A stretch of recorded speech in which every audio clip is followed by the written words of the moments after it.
Hello అందరికీ welcome back to our channel ప్రేమి 1431. ఈరోజు మన మనసులు దోచుకునే మోతీచూర్ లడ్డు ఏ విధంగా తయారు చేసుకోవాలో తెలుసుకుందాం. ముందుగా స్టవ్ పై పాన్ పెట్టి కొద్దిగా నెయ్యి వేసుకొని ఎర్రటి గోధుమ రవ్వను కూడా వేసి ఈ విధంగా ఫ్రై చేసుకొని పక్కన పెట్టుకోవాలి. తర్వాత ఇదే పాన్లో కొద్దిగా వాటర్ని కూడా యాడ్ చేసుకొని స్టవ్ పై ఉంచుకోవాలి.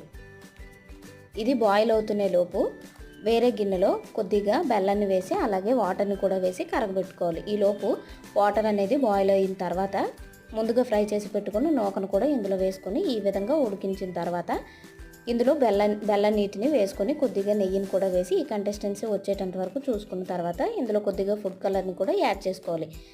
తర్వాత ఇందులో ఇలాచీ పౌడర్ అలాగే డ్రై ఫ్రూట్స్ని కూడా వేసుకొని ఈ విధంగా మరొకసారి కలుపుకోవాలి. ఇది పూర్తిగా చల్లగా అయిన తర్వాత ఈ విధంగా లడ్డూల్లో చుట్టుకుంటే మోతీచూర్ లడ్డు రెడీ. వీడియో నచ్చినట్లయితే లైక్ చేయండి, అలాగే సబ్స్క్రైబ్